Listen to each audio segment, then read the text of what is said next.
हरे कृष्णा। आज हम लोग देखेंगे 10वें अध्याय के तीसरे श्लोक के प्रभुपाद जी के तात्पर्य को। तीसरा श्लोक पढ़ते हैं 10वें अध्याय का।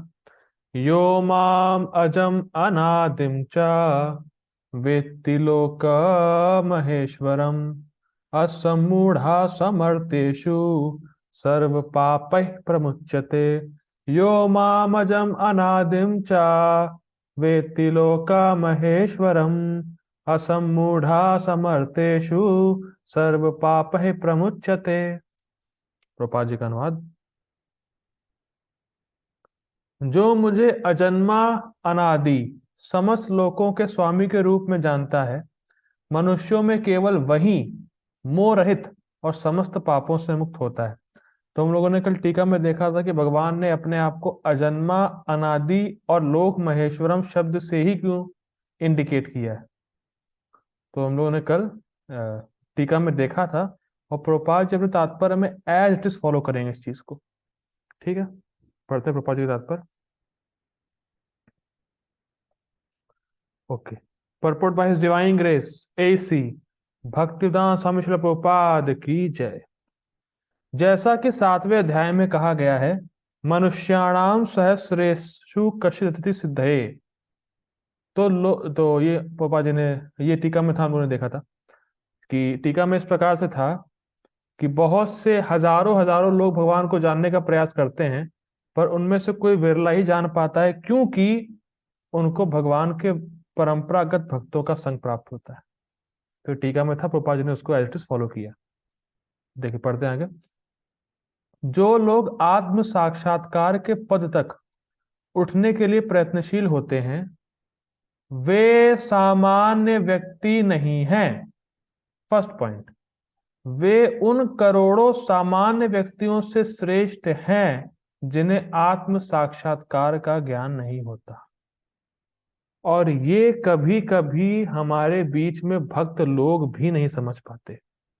बहुत दुर्भाग्यवश ये स्थिति है कि कभी कभी लोग कभी कभी भक्त अपने आप को पहचान नहीं पाते कि वो कितने सौभाग्यशाली हैं। तो प्रभुपाद जी इसी बात को इंडिकेट कर रहे हैं कि कोई भी व्यक्ति अगर इस टाइम भक्ति को सीरियसली स्वीकार किया है, तो उसकी वो करोड़ों जन्मों की मेहनत है। एक जन्म में भक्ति स्वीकार नहीं हो पाती किसी भी आदमी से। करोड़ों जन्मों की मेहनत है, तब वो आज भक्ति को सीरियसली ले पा रहा है। और हम लोगों की जो भगवान को समझने में मति लग रही है, इसके पीछे भी हमने कई जन्मों तक आंसू बहाए होंगे। कहने का मतलब है कई प्रयास किए होंगे, बहुत जन्मों तक।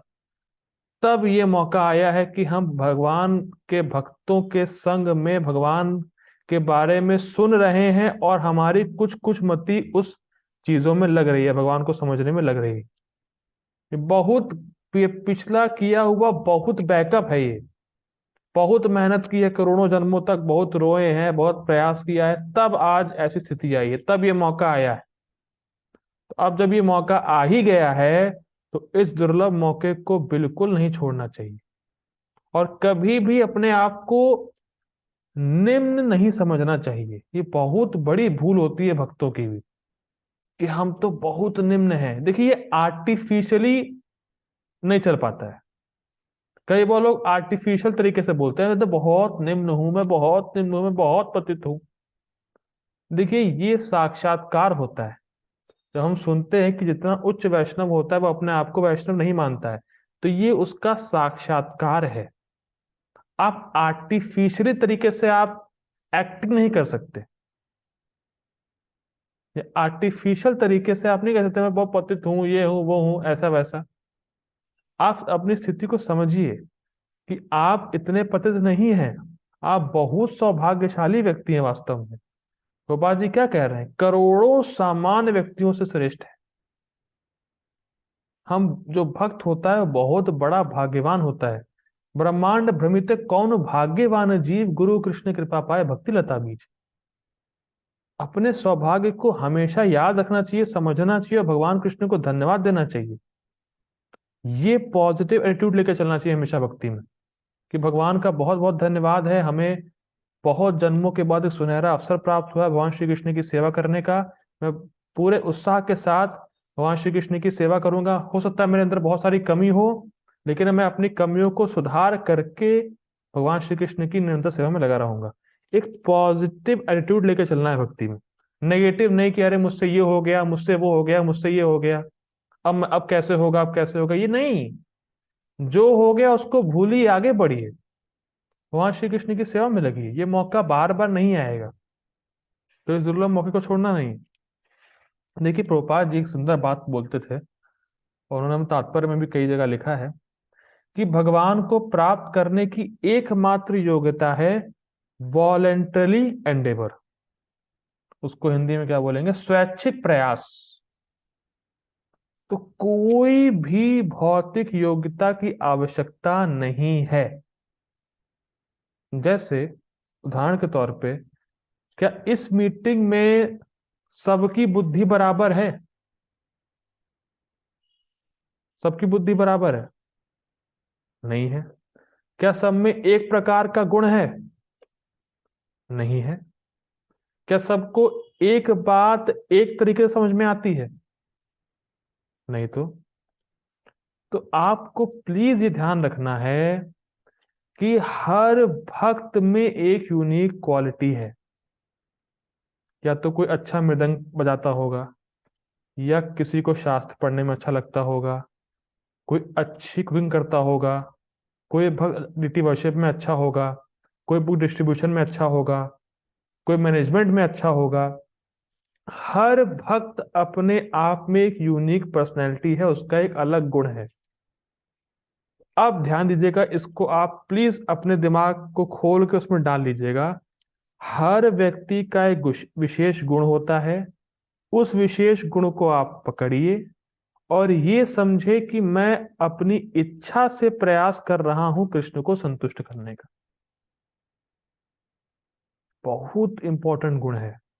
आप में जो गुण है, आप में जो विशेष गुण है, उसको आप पकड़िए और अपनी इच्छा से उस गुण से कृष्ण को संतुष्ट करने का प्रयास कीजिए। बस यही एकमात्र क्वालिटी है कृष्ण को पाने की।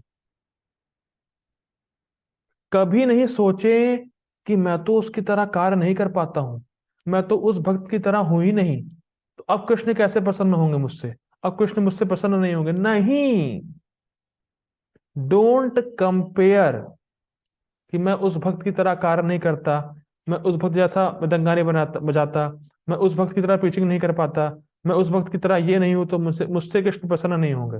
ऐसा बिल्कुल नहीं है। Voluntarily endeavour is only qualification to realise Krishna. इसमें कोई भी व्यक्ति की योग्यता नहीं है कृष्ण को संतुष्ट करने की। कोई भी कृष्ण को संतुष्ट कर सकता है, इस बात को आप पॉइंट आउट कीजिए बस। कोई भौतिक योग्यता की जरूरत नहीं है, और किसी व्यक्ति में कोई योग्यता नहीं है कृष्ण को संतुष्ट ना करने की। कोई भी व्यक्ति कृष्ण को संतुष्ट कर सकता है। बस क्वालिफिकेशन क्या है? उसकी इच्छा हो कि मुझे कृष्ण को संतुष्ट करना है, बस। देखिए, अगर हम 24 घंटे कृष्ण की सेवा में लगे रहेंगे, तो कृष्ण ही मुझे ऐसी इंटेलिजेंस देंगे कि मैं कृष्ण के पास जा सकूं। और सेवा का प्रारूप अलग अलग हो सकता है। जरूरी नहीं है हर भक्त एक ही प्रकार की सेवा करे। जो उसको सेवा करना अच्छा लगता है, जो वो उसके गुण में है, जो उसकी एक क्वालिटी है, अगर उसको भगवान श्री कृष्ण की सेवा में 24 घंटे लगाता है, तो भगवान उसको ऐसी बुद्धि देते हैं कि वो मेरे पास आ सके। लेकिन बस सेवा होनी चाहिए, भजताम प्रीतिपूर्वकम। प्रीतिपूर्वकम का अर्थ है कि मैं कृष्ण को संतुष्ट करना चाहता हूं, बस। अगर इस प्रकार से अपनी भक्ति को करेंगे तो अवश्य ही कृष्ण आपको प्राप्त होंगे। कोई अयोग्यता नहीं है, कोई कुछ ऐसा नहीं है कि मैं संतुष्ट नहीं कर सकता कृष्ण को, ये कर सकता है, ऐसा कुछ भी नहीं है। हम सब भगवान के इक्वली अंश हैं। ठीक है, हम सब भगवान के बेटे हैं। आगे पढ़ते हैं, वो सुंदर पॉइंट है। तो कभी भी अपने आप को अंडर एस्टिमेट नहीं करना है। आप भक्त हैं तो आप काफी ऊंचे हैं समाज के तौर पे, और आपको समाज में एक आदर्श प्रस्तुत करना है। अगर आप खुद ही नेगेटिविटी लेके बैठेंगे तो समाज में क्या असर पड़ेगा? देखिए, एक बहुत सुंदर बात याद आ गई। एक महाराज जी बोलते हैं, मुझे नाम नहीं याद आ रहा है, कि सबसे अच्छा कृष्ण कॉन्शियस प्रीचर वो है जो हमेशा खुश है। जैसे पता नहीं मुझे उन महाराज की बात है कि नहीं, लेकिन एक महाराज जी एक बार फ्लाइट में जा रहे थे। वो महाराज जी फॉरेनर है। तो एक बार फ्लाइट में जा रहे थे वो, तो उनके बगल में व्यक्ति बैठा था। तो उस व्यक्ति ने कहा कि मेरे पास, मतलब महाराज जी बैठे और एक व्यक्ति बैठा, तो वो व्यक्ति महाराज जी से कह रहा था कि महाराज जी मतलब बोला होगा कि कुछ बोला और इंडिकेट किया होगा उन्होंने कि देखिए मेरे पास बहुत सारा पैसा है, फिर भी मुझे पैसा खो जाने का डर है। मेरी बीवी बहुत सुंदर है लेकिन फिर भी बहुत परेशान करती है। मेरे पास ये है तो बहुत परेशान हूँ, मेरे पास वो है तो बहुत परेशान हूँ। वो ऐसा कहने लगा कि मेरे पास ये है मैं परेशान हूँ, ये है परेशान हूँ, ये है परेशान हूँ। तो महाराज जी ने कहा आप मुझे क्यों बता रहे हैं, मुझे क्या लेना देना आपसे। तो उसने कहा, व्यक्ति ने, कि मैं देख रहा हूं कि आपके पास कुछ भी नहीं है फिर भी आप बहुत खुश हैं, इसलिए मैं आपको बता रहा हूं कि ऐसा क्या है कि मेरे पास सब होते हुए मैं दुखी हूं और आपके पास कुछ नहीं है फिर भी आप सुखी हैं, संतुष्ट हैं। इसीलिए एक अच्छा प्रीचर वही है जो खुश है। अगर आप खुद ही नेगेटिविटी लेके बैठे रहेंगे, खुद ही दुखी रहेंगे, तो लोग क्या सोचेंगे, कृष्ण का भक्त तो हमेशा उदास ही रहता है, देखो सब छोड़ दिया है, कृष्ण का भक्त बन गया, देखो दुखी दुख है, पर अब बेचारा परेशान है नेगेटिविटी में। तो क्यों भक्ति को स्वीकार करेगा। आपको हमेशा खुश रहना चाहिए कि आप भक्ति कर रहे हैं, भगवान श्री कृष्ण की सेवा में लगे, और ये मौका बहुत जन्मों के बाद आपको मिला है। तो स्टे पॉजिटिव, तब आप एक अच्छे प्रीचर बन पाएंगे। अगर प्रीचर ही दुखी रहेगा तो लोग भक्ति को स्वीकार करेंगे भाई। देखिए, भक्त जब भी कोई प्रचार करने जाता है तो वो जो व्यक्ति होता है प्रचारक को देखता है कि वो कितना संतुष्ट है, कितना सुखी। सुनना सुनना तो बाद में आता है, पहले फिजिकल अपीयरेंस आती है। तो ये बहुत इंपॉर्टेंट है। कई बार हम लोग देखते हैं कि लोग जाते हैं इस्कॉन मंदिर, देखते हैं भक्त लोग नाचते हैं, फुल एंजॉयमेंट करते हैं, कीर्तन करते हैं, मजा आता है। तो लोग देखते हैं, अरे यार कितने खुश हैं ये लोग कुछ नहीं कर रहे हैं भौतिक रूप से फिर भी कितने खुशी है। हम लोग सब कुछ करते हुए मरे जा रहे हैं फिर भी खुशी नहीं, खुश नहीं। तो ये फर्क होता है भक्त में, कर्मी में। आगे पढ़ते हैं फिलहाल, पॉइंट आगे हो जाएगा। आगे पढ़ते हैं, देखिए। किंतु जो वास्तव में अपनी आध्यात्मिक स्थिति को समझने के लिए प्रयत्नशील होते हैं, उनमें से श्रेष्ठ वही है जो यह जान लेता है कि कृष्ण ही भगवान प्रत्येक वस्तु के स्वामी तथा अजन्मा है। वही सबसे अधिक सफल आध्यात्म ज्ञानी है। ठीक। जब वह कृष्ण की परम स्थिति को पूरी तरह समझ लेता है, उसी दशा में वह समस्त पाप कर्मों से मुक्त हो पाता है। तो मैंने पहले बताया था, कृष्ण मेरे शाश्वत स्वामी हैं और मेरा एकमात्र ड्यूटी उनकी सेवा करना है। अगर ये भावना हमारे जीवन में है और ये भावना लेकर मैं कृष्ण की सेवा कर रहा हूं, तो पाप की कोई गुंजाइश है ही नहीं।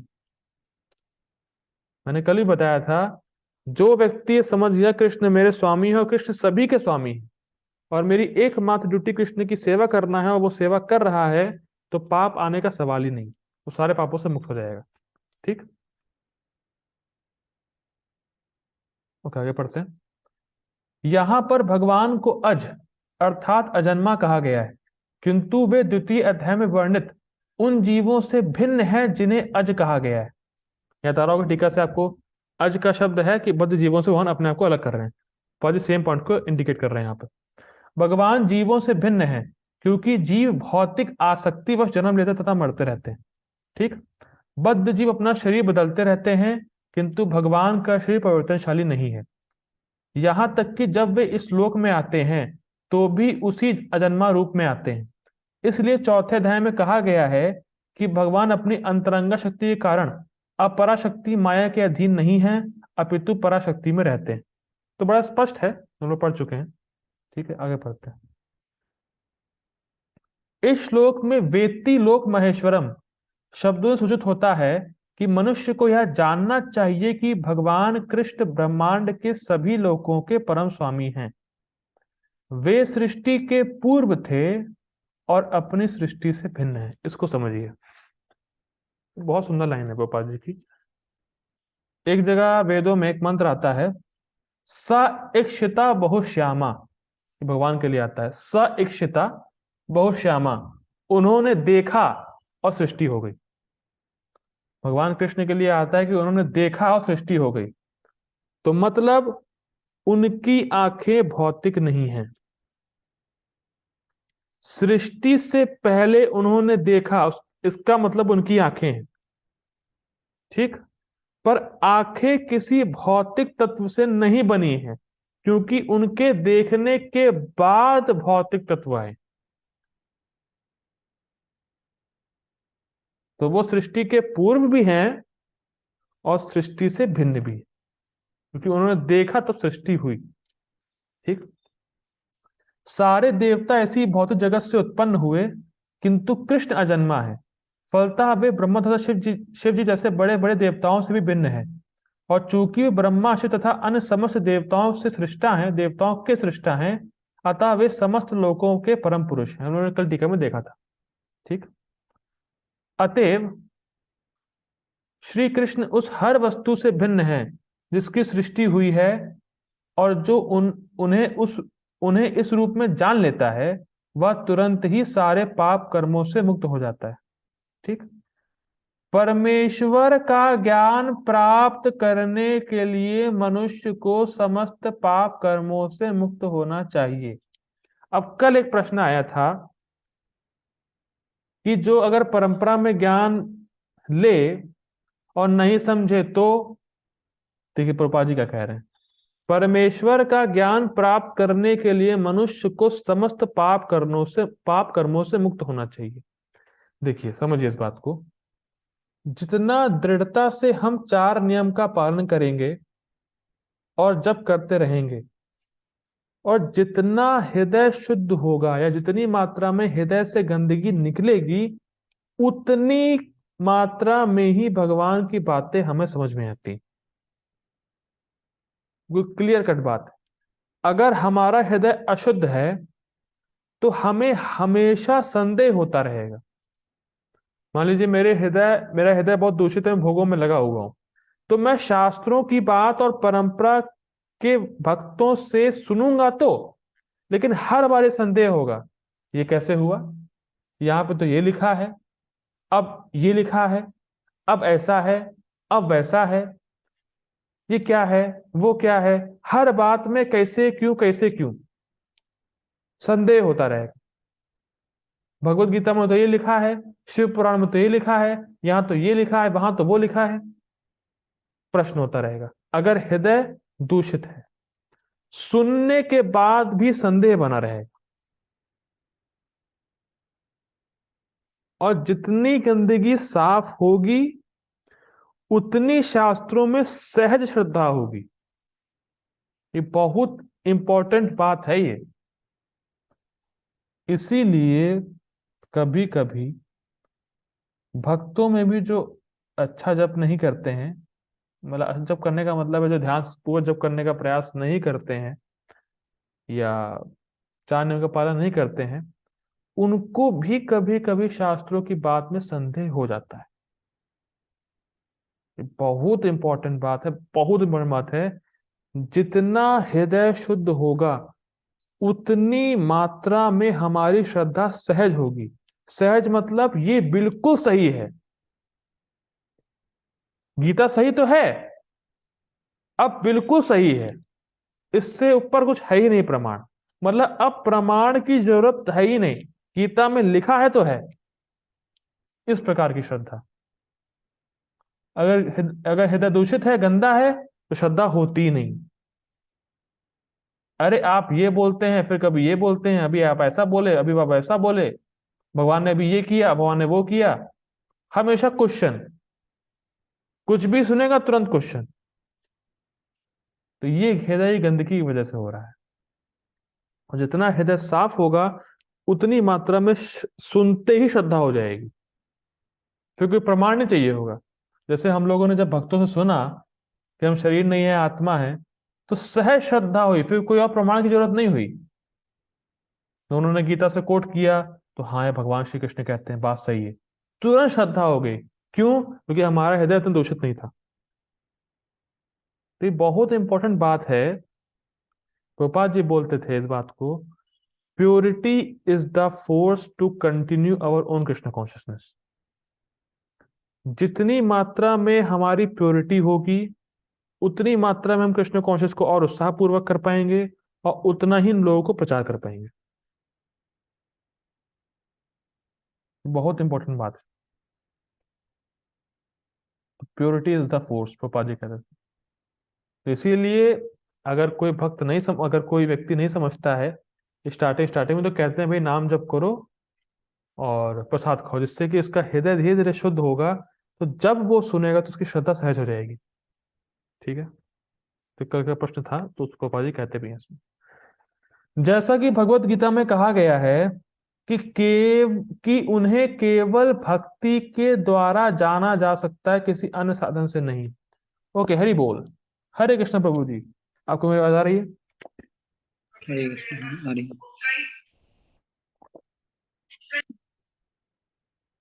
प्रभु जी, मेरा एक प्रश्न है, मैं असमंजस में हूं।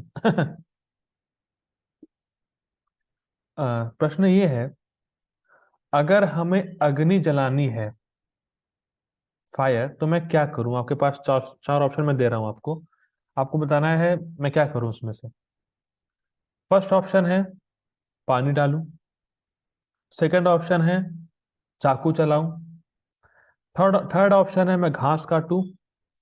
और फोर्थ ऑप्शन है मैं अपना वीडियो ऑफ कर दूं। इन चारों ऑप्शन में से कौन सा ऑप्शन मैं चुनूं अग्नि जलाने के लिए? जी प्रभु जी, आप बताइए। कोई ऑप्शन है। None of the above, Hari बोल। Okay, none of the above, yes you are right प्रभु जी। ठीक है। देखिए, बहुत सुंदर बात है, हंसी मजाक में हो गया, बहुत सुंदर बात है। जब तक माचिस नहीं जलाएंगे, अग्नि प्रकट नहीं होगी। जिस प्रकार से माचिस को जलाए बिना अग्नि प्रकट नहीं होगी, लेकिन लकड़ी में अग्नि व्याप्त है। ध्यान दीजिएगा, लकड़ी में अग्नि तो ऑलरेडी है, लेकिन बिना माचिस जलाए आप लकड़ी से अग्नि प्रकट कर नहीं सकते, चाहे अग्नि कितनी ही मर्जी अग्नि ओ लकड़ी में व्याप्त हो। उसी प्रकार से आप कोई साधन पकड़ लो, भगवान को अनन्य भक्ति के बिना समझ नहीं पाएंगे। अनन्य भक्ति करके ही भगवान को हम समझ सकते हैं। भले भगवान हर जगह हो, लेकिन भक्ति के द्वारा अनुभव होगा हमें, अनन्य भक्ति के द्वारा। बहुत सुंदर है। भक्त्या माम अभिजानाति। सोचिए, ध्यान दीजिए, विचार करिए इस बात पे। आपको एक ऐसा साधन प्राप्त है जिससे भगवान आपको दिखने श्योर है, फिर भी आपको निरुत्साहित होने की बात है। ये विचार करिए। मतलब आपको एक ऐसा रास्ता मिल गया है जो भगवान तक आपको ले जाके ही मानेगा। वो रास्ता एंड ही नहीं होगा। फर्स्ट पॉइंट है, वो रास्ता भगवान तक लेके ही जाएगा, एंड नहीं होगा। और उस रास्ते में आप पीछे भी नहीं आ सकते। जहां तक चल दिए हैं वहां तक आप चल ही दिए हैं, अब आगे ही बढ़ना है आप। इतना सुंदर है। जो अनन्य भक्ति में लगा हुआ है वो भगवान तक पहुंचेगा ही, श्री कृष्ण से उसकी भेंट होगी ही। कितना सुंदर है, इस पे विचार करिए। तो कभी भी भक्ति को छोड़ना नहीं है, और कभी मतलब एक कह सकते हैं माया से प्रभावित नहीं होना है। माया कहेगी क्या भक्ति कर रहे हो, भगवान तो सुनते नहीं हैं, क्या चक्कर में पड़े हो, देखो कितने खुश हैं लोग। माया खूब परेशान करेगी, खूब नेगेटिव थॉट्स डालेगी दिमाग में, माइंड में, लेकिन फिर भी उससे हमें अफेक्टेड नहीं होना। एक बार ये सचिदानंद महाराज जी बता रहे थे कि माइंड बहुत जल्दी नेगेटिव थॉट्स पकड़ता है। माइंड का स्वभाव है, वास्तव में जो गंदा जो भौतिक मन है ना, उसका स्वभाव है कि वो बहुत जल्दी नेगेटिव थॉट पकड़ेगा, और नेगेटिव थॉट को बहुत देर उस पर चिंतन करता रहेगा। ये मन का स्वभाव है कि नेगेटिव थॉट को पकड़ा, उस पर चिंतन करना। लेकिन जब हम शास्त्र पढ़ेंगे, भक्तों के संग में आते भक्ति करते रहते हैं, तब उस मन का स्वभाव चेंज होता है तब वो नेगेटिव चीज को जल्दी नहीं पकड़ता है। तो अगर जितनी मात्रा में हमारी भक्ति अच्छी है, हम शुद्ध हो रहे हैं, उतनी मात्रा में हमारा मन, आप देखेंगे, नेगेटिव चीज को अब कम पकड़ता है या कम देर के लिए पकड़ता है। तो ये आप लोग खुद अनुभव किए होंगे। ये बहुत सुंदर बात महाराज जी बता रहे थे। आगे पढ़ते हैं। ओके, कहा गया, हाँ। मनुष्य को चाहिए कि कृष्ण को सामान्य मनुष्य ना समझे, जैसा कि पहले ही कहा जा चुका है। अवजानन्ति माम मूढ़ा मानुषिम तनुमाश्रितम परम भावम अजानन्तो मम भूत महेश्वरम। ठीक, इसे यहां भिन्न प्रकार से कहा गया है। जो व्यक्ति मूर्ख नहीं है, जो भगवान के स्वरूप को ठीक से समझ सकता है, वह समस्त पाप कर्मों से मुक्त है। तो स्पष्ट है। यदि कृष्ण देवकी पुत्र के रूप में विख्यात हैं, तो फिर अजन्मा कैसे हो सकते हैं? देखिए, पॉइंट टीका में लिया गया था कि ऐसा मोह हो सकता है लोगों में। इसकी व्याख्या श्रीमद् भागवत में भी की गई है। जब वे देवकी तथा वसुदेव के समक्ष प्रकट हुए, तो वे सामान्य शिशु की तरह नहीं जन्मे। मतलब जब भगवान आए तो उनके बाल ऑलरेडी थे, वस्त्र थे, कुंडल पहने हुए थे। लेकिन हम जब आते हैं तो ना बाल होते हैं, ना कपड़े होते हैं, ना कुंडल होते हैं। तो हमारा सिस्टम अलग है, वहां का सिस्टम अलग है। ठीक, वे अपने आदि रूप में प्रकट हुए और फिर एक सामान्य शिशु में परिणत हो गए। सामान्य शिशु के रूप में परिणत हुए, सामान्य शिशु नहीं बन गए। इस पे बहुत व्याख्या हुई थी एक श्लोक में, 9वें अध्याय की, कि माता देवकी कहती है कि आप सामान्य शिशु की तरह हो जाइए। सामान्य शिशु नहीं बन गए थे, लेकिन सामान्य शिशु के रूप की तरह भगवान हो गए थे।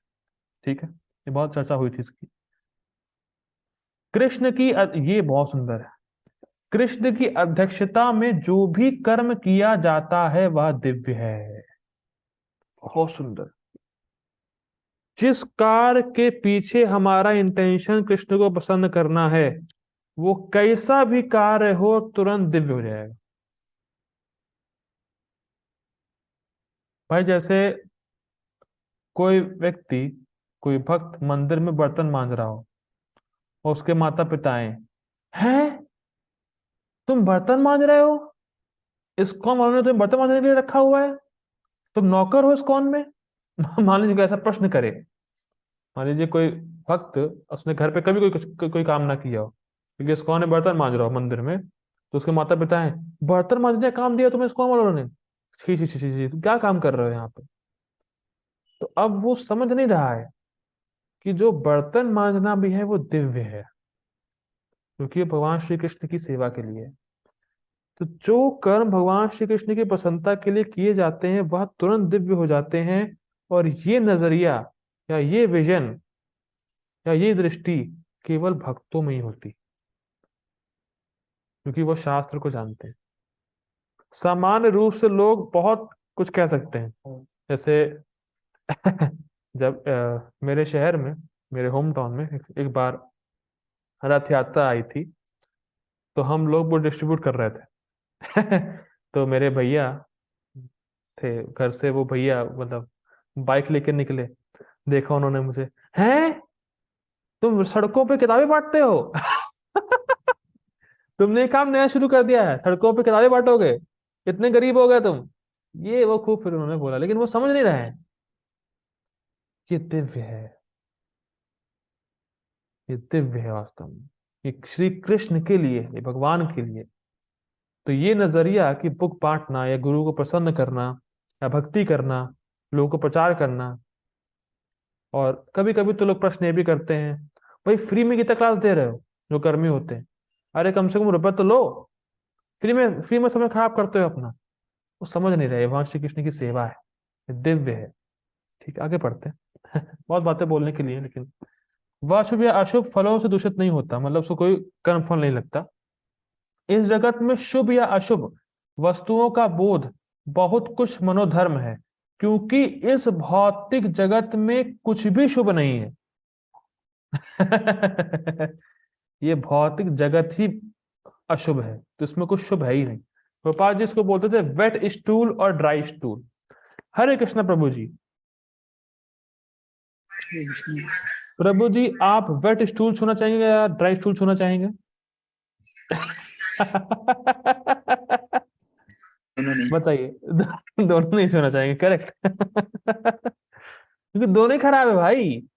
बाजी बड़ा विनोद करते हैं इस संबंध में कि वेट स्टूल ड्राई स्टूल में कौन अच्छा है। अरे भाई, दोनों ही खराब है, दोनों ही स्टूल है भाई। तो यहाँ पे जगत में सब अशुभ है, अगर कृष्ण के संबंध में नहीं है तो। सब अशुभ है, कुछ भी शुभ है ही नहीं। भौतिक रूप से लोगों को लगता है ये बड़ा पुण्य करना है, लोगों को खाना खिलाना पुण्य का काम है, हॉस्पिटल खोलना पुण्य का काम है, ये पुण्य है वो पुण्य है, ये पाप है वो पाप है। ये सब मनोधर्म है, जो कृष्ण के संबंध में नहीं है वो सब स्टूल है।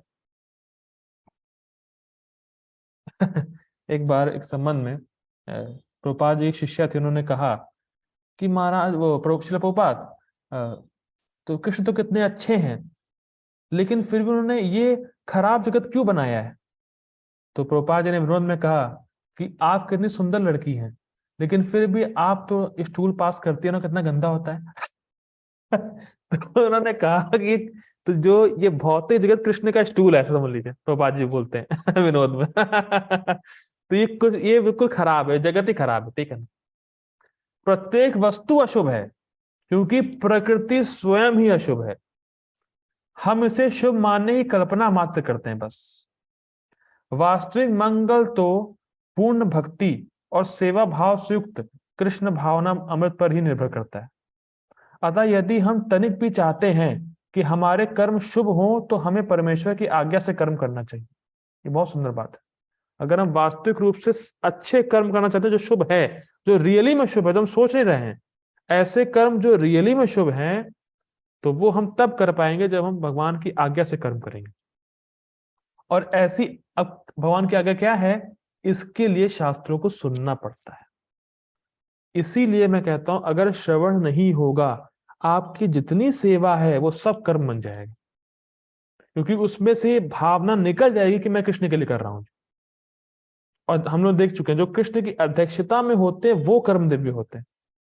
अगर श्रवण नहीं करेंगे तो हमारी कोई भी भक्ति में सेवा भी भौतिक कर्म बन सकती है। ये बहुत इंपॉर्टेंट है। ऐसी आज्ञा श्रीमद् भागवत तथा भगवत गीता से, शास्त्रों से या प्रामाणिक गुरु से प्राप्त की जा सकती है। और प्रामाणिक गुरु की बात को हम शास्त्रों से चेक भी कर सकते हैं। देखिए, इस पर तो बहुत लंबा विषय हो जाएगा, हमारे पास समय भी कम है। देखिए, आजकल जितने भी सो कॉल्ड गुरु घूम रहे हैं और जो उनके चेले हैं, तो देखिए एक स्वाभाविक बात है, कोई भी शिष्य अपने गुरु को प्रामाणिक मानता ही है, चाहे वो प्रामाणिक हो चाहे ना हो।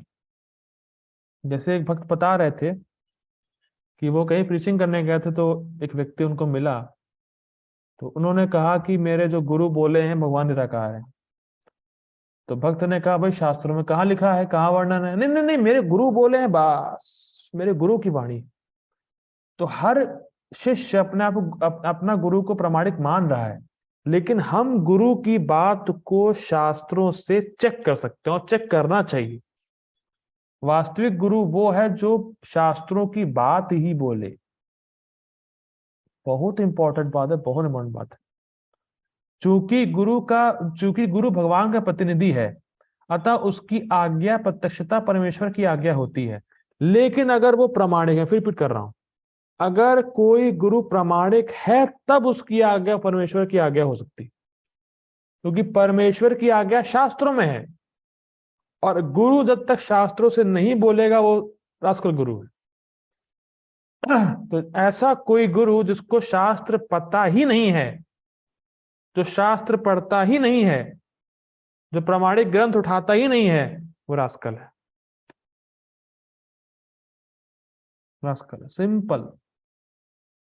ठीक है, मैं ऐसा करता हूँ, बहुत लंबा विषय है, तो मैं मीटिंग एंड कर रहा हूँ। सो प्लीज ज्वाइन अगेन, तब और आगे बातें होंगी। Hare Krishna, please join again. Hari बोल।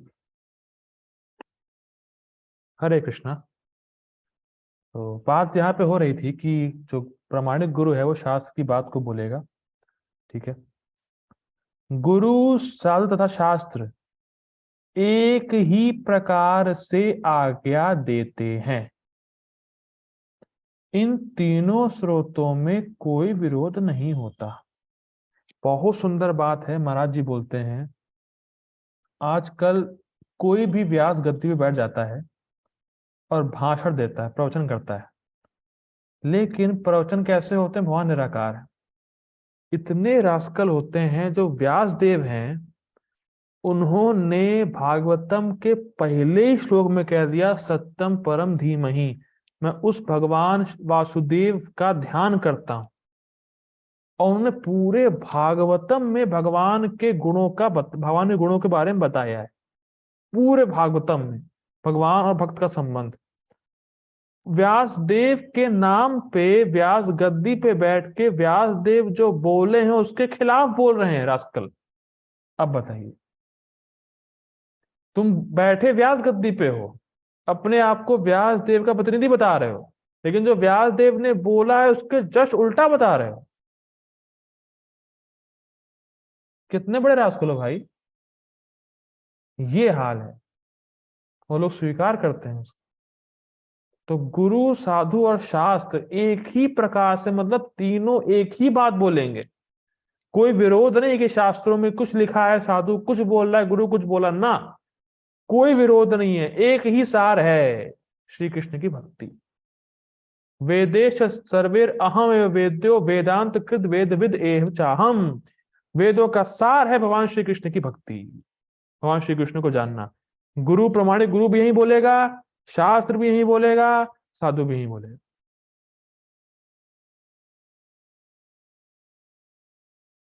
बहुत सुंदर।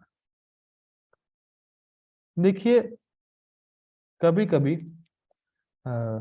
जब मुझसे कोई प्रश्न पूछता है तो मैं हमेशा प्रयास करता हूं कि उत्तर उसको शास्त्रों के रेफरेंस से, जो महाराज जी साधु जो बड़े बड़े आचार्य हुए या जो महाराज जी शुद्ध भक्त हुए, उनकी वाणी को रिपीट करना होता है। हमारा काम इतना ही। देखिए, देखिए हम लोग कुछ नहीं जानते, हम बड़े अज्ञ हैं, मूर्ख हैं।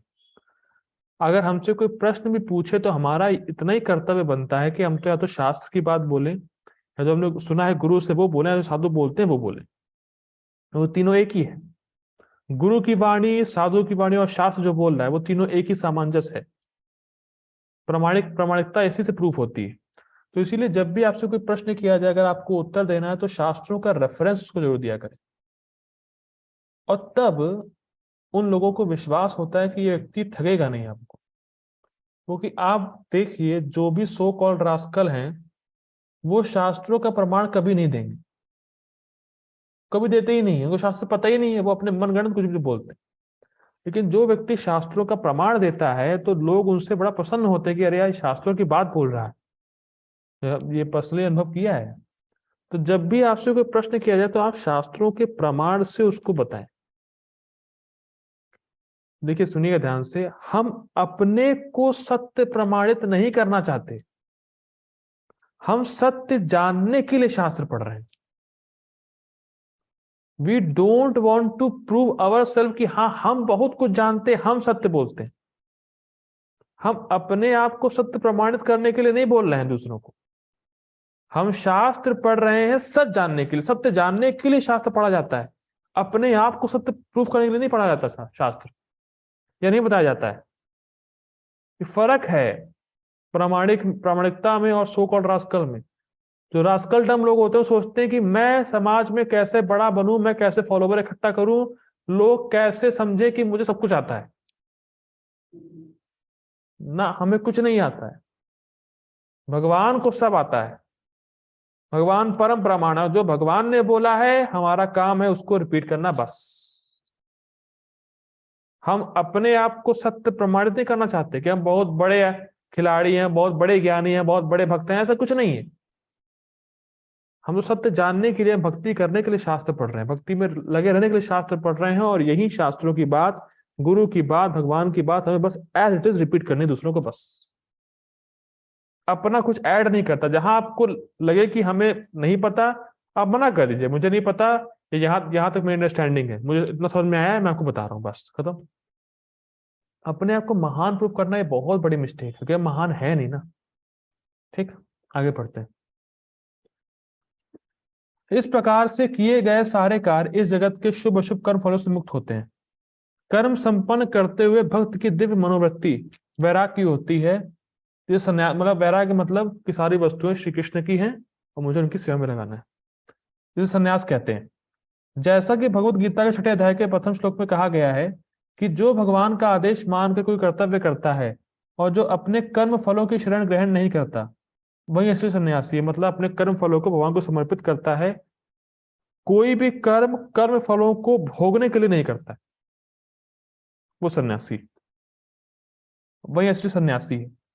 जो भगवान के निर्देशानुसार कर्म करता है, वास्तव में सन्यासी तथा योगी वही है, केवल सन्यासी या छद्म योगी के वेश में रहने वाला व्यक्ति नहीं। देखिए, सन्यास एक चेतना है, कपड़े नहीं। सन्यासी की देखिए, मैंने पहले सन्यास मतलब होता है सतन्यास, अपनी स्थिति में अच्छे प्रकार से स्थित रहना, इसको सन्यास बोलते हैं। हमारी रियल स्थिति क्या है? भगवान श्री कृष्ण के नित्य दास है। तो जो व्यक्ति की चेतना इस स्तर पर है कि वो भगवान श्री कृष्ण का नित्य दास है और उस प्रकार से भगवान श्री कृष्ण की सेवा कर रहा है, वो सन्यासी है, चाहे वो गृहस्थ आश्रम में क्यों ना हो।